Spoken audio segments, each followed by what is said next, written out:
Why do I care whether you get drunk this weekend? Why should it matter what substances you put in your body? Today we'll look at some wasted lives. This is Velocity.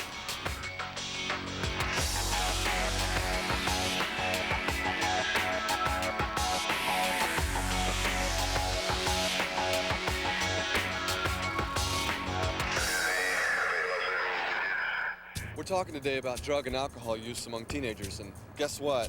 I'm against it. I'm sure that comes as no big surprise to you.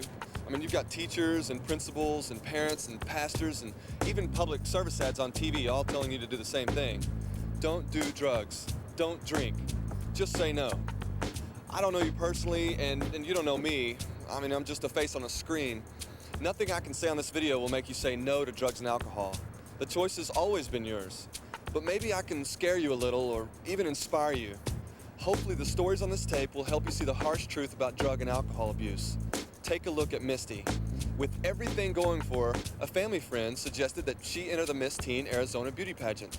I mean, at first I was kind of like, oh, pageant, okay. I'd seen them on TV. I wasn't really sure what all to expect. But then after I did the first one, I fell in love with it. When I won Miss Teen Arizona, and I was going to these different modeling agencies, they were always telling me, you're not thin enough. I started obsessing about my weight. I tried everything. I tried throwing up. I tried taking laxatives. My best friend at the time, she had told me that she had done this drug and that she had lost 5 pounds over the weekend. And I was like, really, what is it? She called it crystal meth. We went back to my house and went in my room and we rolled it up in a little tissue and we ate it. Well, I did that a couple times a week, and eventually I started losing a lot of weight. After I started eating it, it wasn't getting me as high anymore, so I started snorting it. And then from snorting it, I went on to smoking it. By that time, I was so addicted that I blew off things in my life, and I didn't try to be a model. I didn't aspire to do anything, except get my next high pretty much. At the worst, I was doing about a 1/4 ounce of meth a day, smoking it to myself. That's about a $300 a day drug habit. In order to get the drugs, I was selling drugs, I was stealing. I wasn't in contact with any of my family.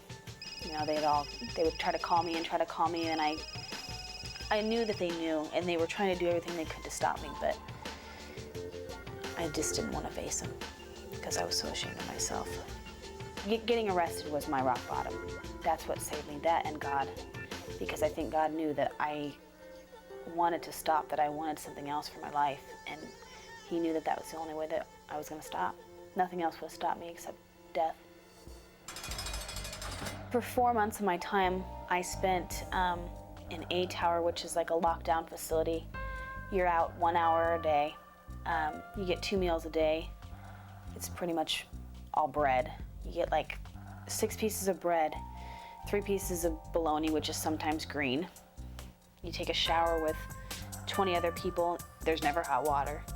You wash your hair with palm olive soap. You wash your body with the same soap. Sometimes you work on what's called the chain gang. That's when you're chained up with 4 other people. You pick up trash on the side of the road, very indigent persons. There was a lot of times where I sat up late at night crying and things like that because I was lonely and just really confused about what I had done to my life. And I just put my faith in God that I'm worth more to Him and that He's going to, in turn, make this a good thing. Is this just a book of rules and regulations? Absolutely not. This is a book about relationship. Yes, there are do's and don'ts, but every single one of those do's and don'ts are for the sake of relationship. In God's commands, we'll find freedom. That's where our liberty is. God wants to give. God wants to bless. But some of those do's and don'ts are to make sure we're in the right place at the right time so that God can blow our minds. How's it feel to finally be leaving here? Feels good. Just trying to help people with my experience. No person is completely righteous, but I'm trying to live my life for God. And that feeling is so great. To feel God's love and love of the church and things like that is really fulfills something in your heart that nothing else could fulfill. Drugs and alcohol thrive on half-truths. You know what I mean? If something is totally false, you see right through it. But if it's got a bit of truth to it, it's dangerous. Misty got hooked by thinking she could control her drug use.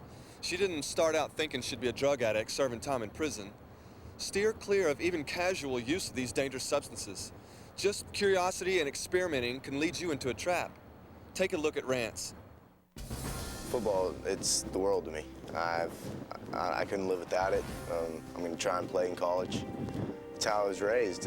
My dad didn't get to finish his college playing. He's lived his football life through us. My brother, he got a full ride to Chadron State, Nebraska, and quit after his first week.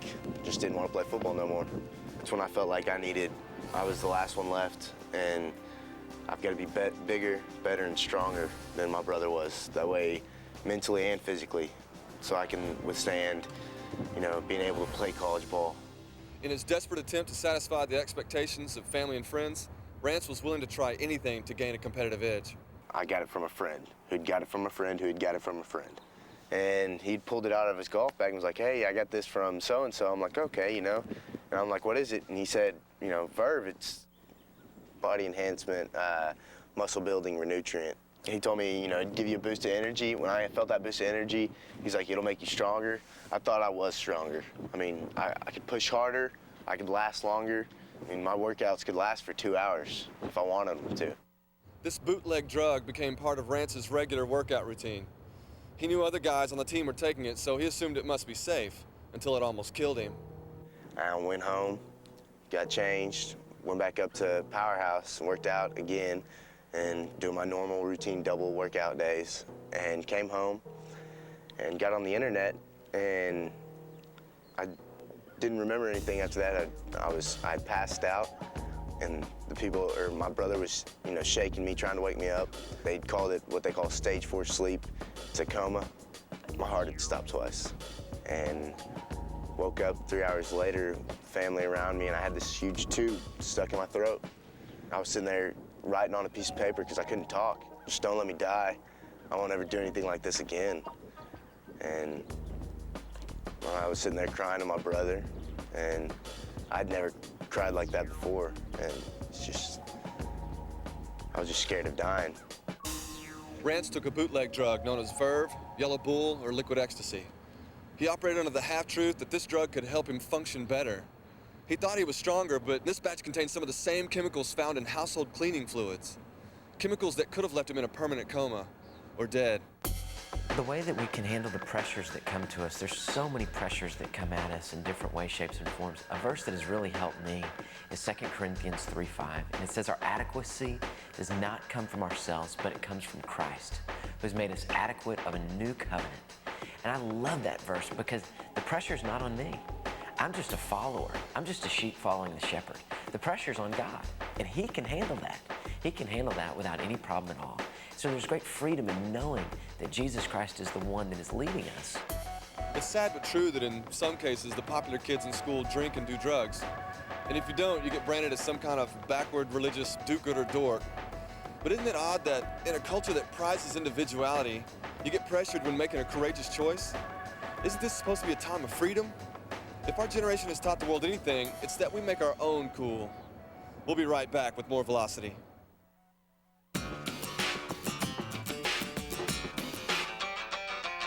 My wife and I began talking even on our honeymoon about our future together, what did God want us to do. And actually about a week later, I was talking with someone at the Right Now campaign and heard that there was a publisher in Bishkek, Kyrgyzstan who had actually been praying for a graphic designer from the United States to come and help train people how to use publishing software to help reach people with the gospel. Since I do graphic design for a living, I thought, what a great opportunity to use the skills and gifts that God's given me to just go help in a small way overseas. So about a month from now, my wife Julie and I will be able to go overseas to Bishkek, Kyrgyzstan. Hey, I'm Sean Groves. I'm Rebecca St. James. Hi, this is Dan from Jars of Clay. I'm Jennifer Nass, and the time is right now.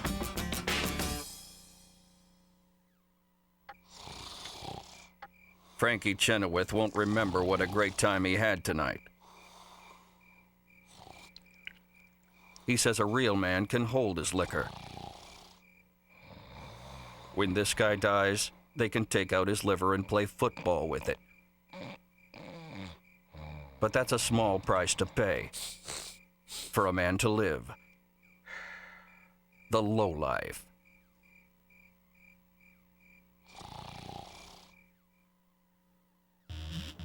Some kids use drugs or alcohol because life isn't going so well, so they want to escape, withdraw from it for a while. Or maybe it's some major disaster. You break up with the love of your life, so you get drunk to ease the pain. Or in Mike's case, his father died and he turned to drugs, so he wouldn't have to deal with it all. When I got to the age of 15, my father passed away. It was the biggest thing that had taken place in my life. And I got very, very, very depressed at that age. I was very lost, I was confused. And I didn't know what to do. I didn't know I had a pain inside, a hurt that I couldn't get rid of. I couldn't heal. I didn't really care anymore what I did, or where I went, or what I got involved with, or what type of harm I caused to people, even to my own family. And I got very deep into drugs, and I would drink alcohol like a 30-year-old man, you know what I mean? I was just like, just trying to take away that pain. I tried, basically every drug you could think of, I tried hanging out with my friends, in the neighborhood, going out and having fun, going out to the clubs. And I was confused, I was tired. I reached a point in my life where I wanted to change, but I couldn't do it on my own. I didn't understand why God had created me. I thought that God had created me to suffer. I told God, did you create me to live this way? I'm tired. I want a way out. And I reached a point where I couldn't even sleep at night. I was filled with fear. I didn't know what was up ahead in my life. Was I gonna overdose on drugs? I was filled with fear. I didn't know what to do. I was in the middle of my backyard, and I told God, if you're real, change my life. I said, because I don't want to live this way. I'm tired of being unhappy. I'm tired. I've tried everything, and I don't even want to live anymore. God, if you're real, if you exist, and change my life, take this pain away. I want a way out. While you're under the influence, drugs and alcohol can make you forget about painful stuff in your life. Your brain sort of goes numb. The problem is you can't stay that way. Well, maybe you can, but then you go through life as a junkie or a drunk. It's not a good career path. When you come out from under the influence, your problems are still there, and they're probably worse. Meanwhile, you have to deal with whatever damage you did when you weren't thinking clearly. Did you drive drunk and smash up a car? Did you go too far sexually? Did you say something you shouldn't have? In the clear light of day, you might have some kind of hangover. You might have health problems as a result of your drug or alcohol use, and you'll probably have the desire to get stoned again. The whole truth is that drugs and alcohol mess up your life in a lot of ways. I know it's hard to say no while others are saying yes, but this is your chance to take a stand. Be yourself. Don't let others sway you. And don't be afraid to face life sober.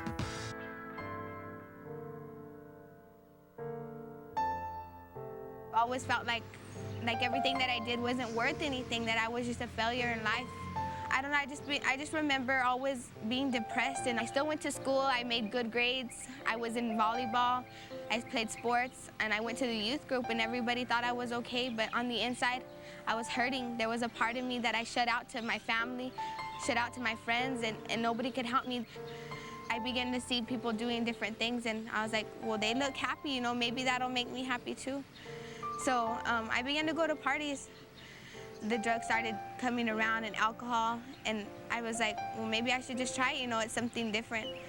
So I began to start alcohol and, drugs. I smoked weed and everything, but it seemed like that didn't make a difference either. I wanted it to make me feel like I was in a different world. I wanted to escape from reality. I didn't want to feel the way I was feeling. I thought it would make me feel happy.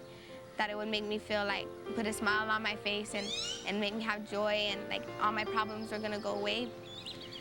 And I remember at night I would go home and just lay in bed and just ask myself, why were you even made? You're hopeless, you're never gonna be anything in life. Everything that you do is just gonna fail. And so I hated who I was and everything that I had done.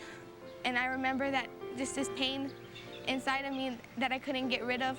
nobody can help me. There's something that's in me, and it's just a pain, and it's an emptiness and a void in my life, and I need something. I need love. I need, like, somebody loves me, and nobody understood me. I didn't even understand myself. Part of our dilemma in life is that we are needy people. I am a needy person. And the way that we form and establish many of our relationships are not out of choice, but they're out of need. And this is where, you know, even at the youngest ages of adolescence, where we start getting in trouble, is that we don't usually choose our friends choose us. Because we need acceptance, we need approval, we need people to value our lives, and we don't care who they are.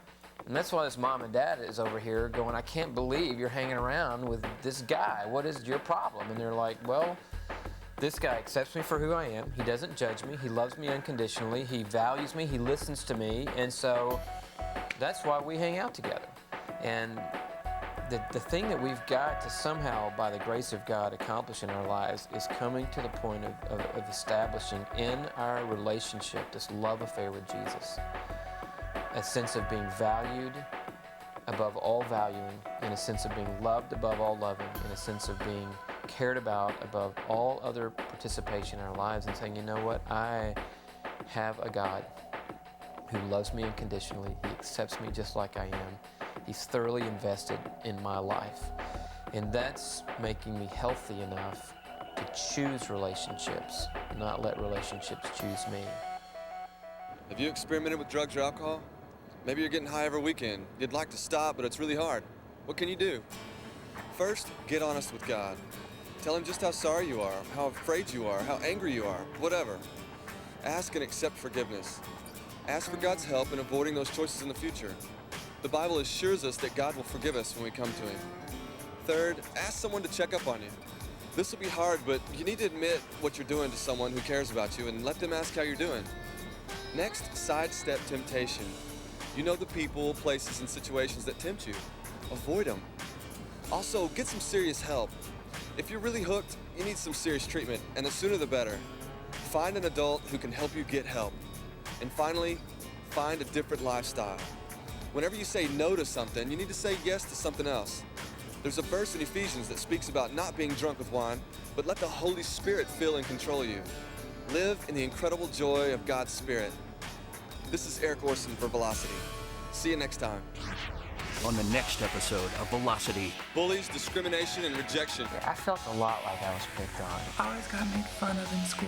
Why am I the target? And there was a lot of kids that were Islam, Muslims.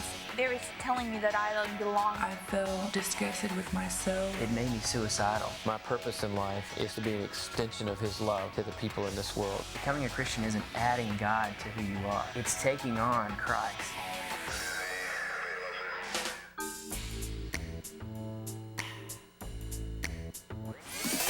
Total TV is now Bluefish TV.